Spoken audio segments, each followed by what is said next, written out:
The Yellow Crown, Memories of a Forgotten Empire. Adapted from the original work by Robert W. Chambers, the forgotten master of psychological horror and decadent symbolism.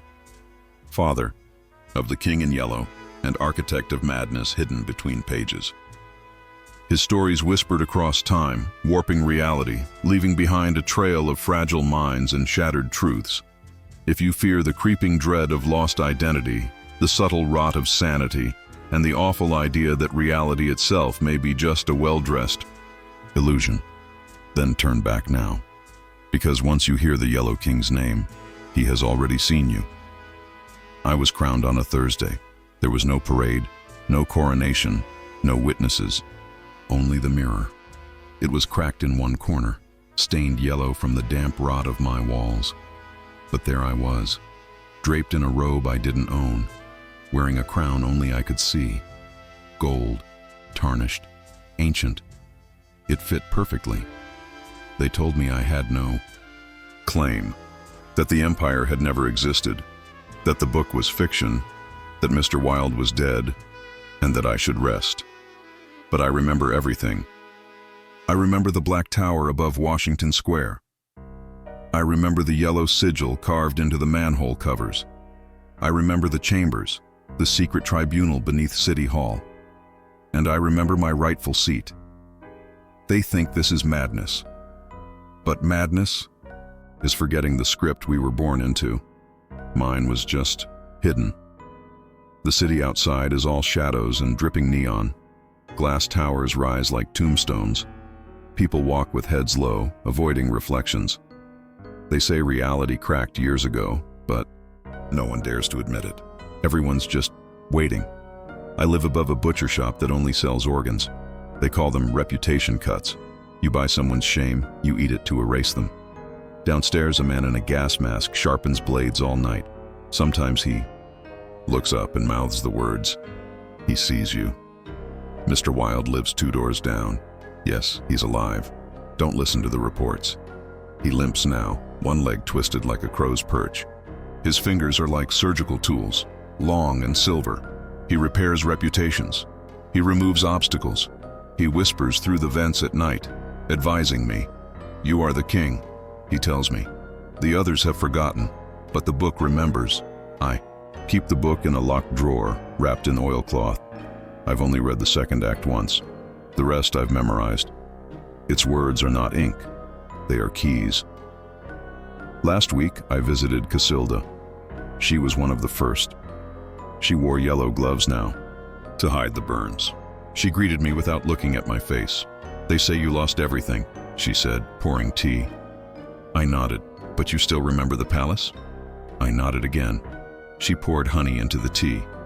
It hissed like acid. There are others, she whispered. Those who dream of Carcosa but wake up bleeding. I left before the tea cooled. There are places in this city where even kings are hunted. Each night I walk to the river, not the Hudson, the other one, the one beneath.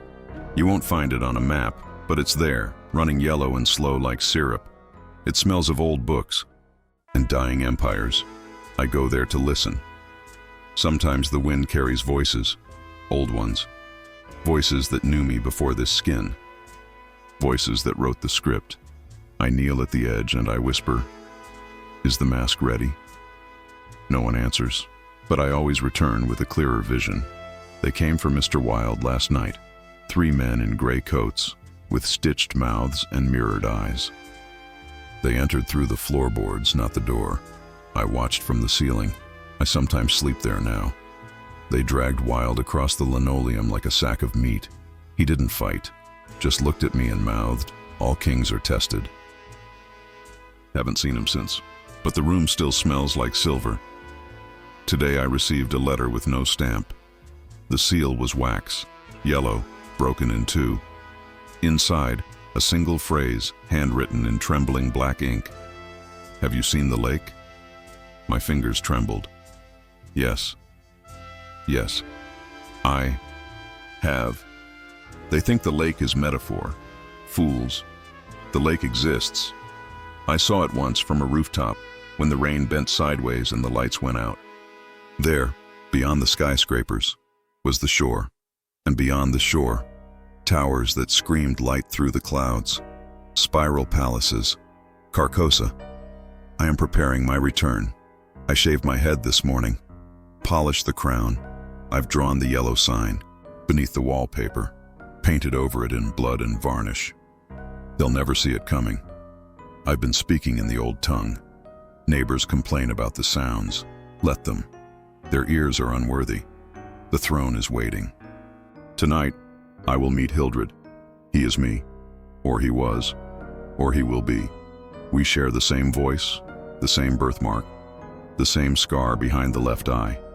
He speaks to me through static radios, says he remembers the fall, says we must rise again. There are masks in the closet. One of them breathes when I'm not looking. Another drips yellow ichor. I've chosen the one that doesn't blink. It fits too well. They say a man becomes his mask. I say a man was always the mask, waiting to be worn. The city grows quiet, like it knows. Beneath my floor, the sigils glow faintly. The cracks in my mirror form a crown again. I sit by the window, watching the rain. Soon, they will knock. Or perhaps, I will walk out first. Either way, they'll see. I am the king. I wear no throne, only silence. I once had a brother. His name was Louis. He worked in archives, cataloging lost laws, dead decrees, presidential orders that never passed. He never laughed. He said silence was safer. Louis stopped speaking to me after I mentioned the crown. He said I was digging into old mythologies, but then I showed him the symbol, the one beneath the courthouse tiles, the one carved into the subway rails, the manhole covers, the glass in the Capitol rotunda. He said nothing. He just walked away and never came back. A week later, I received a box. Inside, his tongue, preserved in salt, and a note that read, "The archivist betrayed the mask. I did not cry. Kings do not mourn. There are whispers in the wall. They call me by the name only the book uses, he who waits in silence. They remind me of the prophecy. When the empire forgets its name, the king shall rise in yellow shadow." I etched it on my window, each letter a scar across the glass. People pass by and look. Away, good. Their eyes are too loud. Last night I heard Casilda singing again. It came from beneath the floor. The melody twisted, off-key but unmistakable. Strange is the night where black stars rise and strange moons circle through the skies, but stranger still is loss of self when yellow kings return from death. Her voice bled through the pipes like honey in rusted veins. I pressed my ear against the tiles, and for a moment, just one, I remembered a ballroom, marble floors, candles floating midair, a waltz beneath stars that didn't belong to Earth. Then someone screamed. I woke up 3 blocks away, barefoot, clutching a broken violin.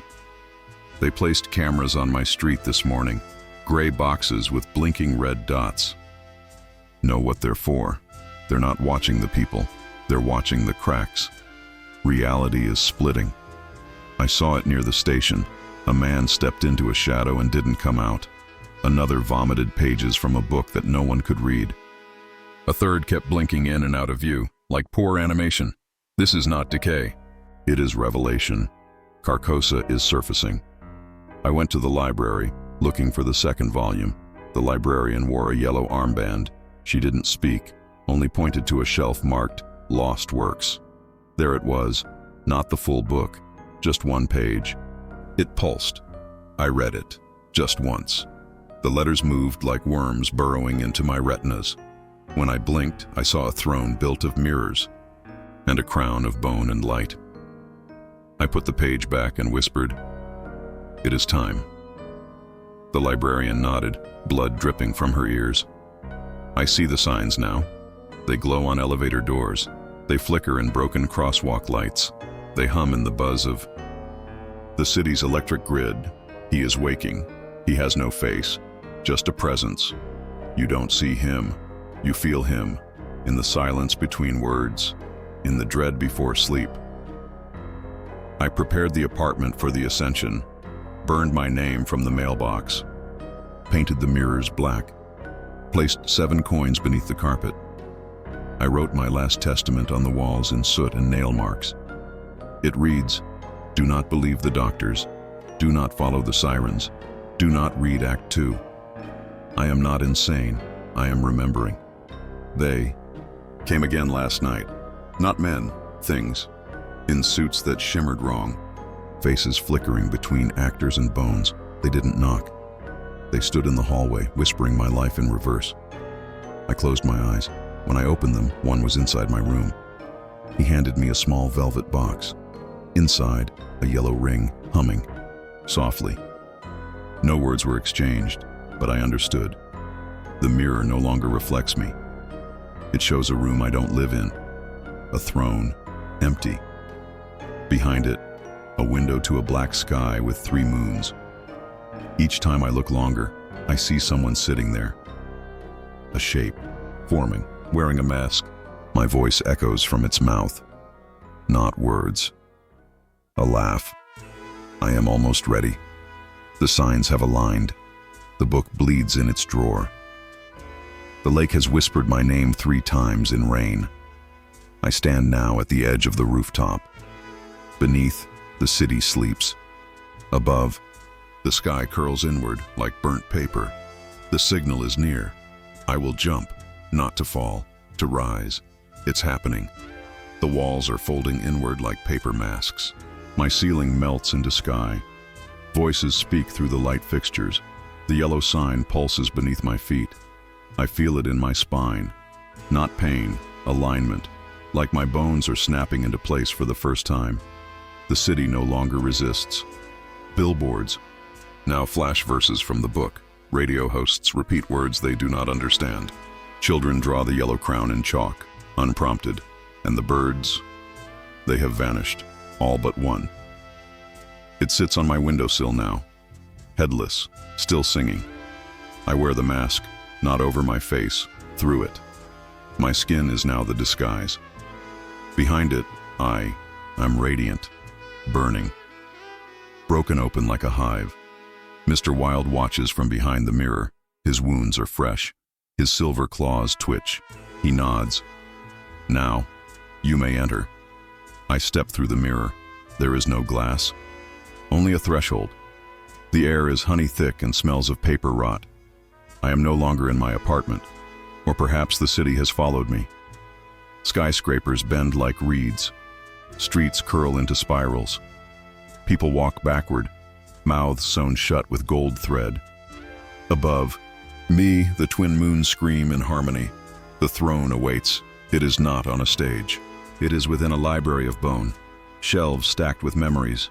Scrolls made of skin. Librarians whose faces have been erased by time. They bow as I pass. Some weep. I kneel before the throne. It is not empty. It is me, already sitting, smiling. We merge. The moment is not loud. It is quieter than death. A silence so complete it erases every name I ever had. In its place, one symbol, a crown drawn by a mad god's fingernail. It settles over my skull like a birthright, and everything turns yellow. I am the king now. But the kingdom is not here. It is in the folds of thought, in the gaps between words, in the pauses of a man losing sleep for reasons he cannot name.